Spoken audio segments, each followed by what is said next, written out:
देखिए, दिल्ली से इस वक्त की बड़ी खबर निकलकर सामने आ रही है राजनीतिक गलियारों से, जहां पर बीजेपी के राष्ट्रीय अध्यक्ष जेपी नड्डा से मिलने पहुंच गए हैं एलजेपीआर के राष्ट्रीय अध्यक्ष चिराग पासवान। जी हां, चिराग पासवान जेपी नड्डा से मुलाकात कर रहे हैं। देखिए, बिहार में इन दिनों अगर किसी एकमात्र नेता की सबसे ज़्यादा चर्चा है तो वो चिराग पासवान की, और चिराग पासवान की चर्चा इसलिए है क्योंकि एनडीए गठबंधन में इन्होंने एक तरह से कहिए खलबली मचा के रख दी है।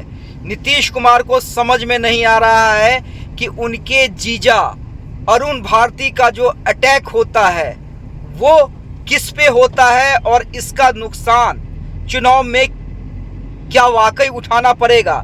चिराग पासवान जब ये कहते हैं कि और कितने बिहारियों की हत्याएं होंगी, बिहार पुलिस आखिर कर क्या रही है, तब ये नहीं समझ में आता कि चिराग पासवान नीतीश कुमार की पुलिस पर सवाल खड़े कर रहे हैं या वाकई खुद नीतीश कुमार के सुशासन पर सवाल खड़े कर रहे हैं। क्योंकि गृह मंत्री कौन है मुख्यमंत्री होने के साथ साथ, तो नीतीश कुमार ही हैं। देखिए, चिराग पासवान ने कभी खुलकर ये नहीं कहा कि नीतीश कुमार का नेतृत्व उन्हें स्वीकार नहीं है। वो हमेशा से चिराग पासवान कहते रहे हैं कि नीतीश कुमार ही अगली बार मुख्यमंत्री पद की शपथ लेंगे और उनका टारगेट है एनडीए को 225 सीट जिताना। लेकिन चिराग के पार्टी में चाहे सांसद अरुण भारती हो, सांसद राजेश वर्मा हो या अन्य पार्टी के वरिष्ठ नेता और कार्यकर्ता हो, वो क्या कहते हैं? वो कहते हैं कि भाई सीएम तो अब चिराग को पासवान को ही बनना चाहिए।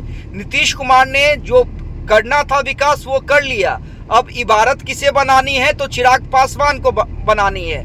इसी बीच जीतन राम मांझी भी गाहे बगाहे चिराग पासवान पर हमला बोलते हैं, चिराग पासवान को गठबंधन धर्म निभाने की सीख देते हैं। विपक्ष के भी फेवरेट टॉपिक चिराग पासवान बने हुए हैं। बार बार ये कहते हैं कि भाई चिराग पासवान को अगर वाकई दिक्कत है तो उन्हें इस्तीफा दे देना चाहिए और हमारे साथ आ जाना चाहिए।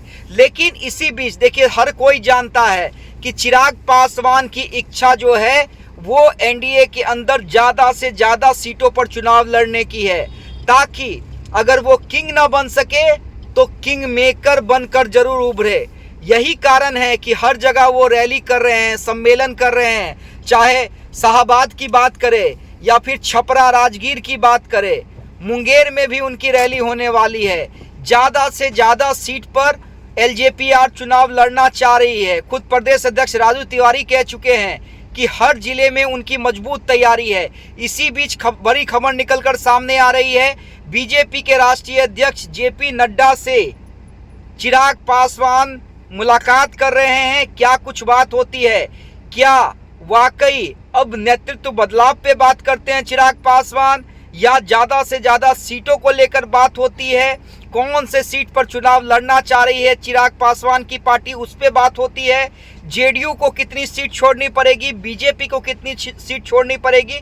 क्योंकि जेडीयू भी हरी हुई है, जेडीयू अपनी सीटें नहीं छोड़ना चाह रही है। वो कह रही है कि जीतन राम मांझी हो या उपेंद्र कुशवाहा हो या चिराग पासवान हो, उन्हें बीजेपी हैंडल करे। तो तमाम चीज़ों को लेकर चिराग पासवान चले गए हैं बीजेपी के राष्ट्रीय अध्यक्ष जेपी नड्डा से मुलाकात करने।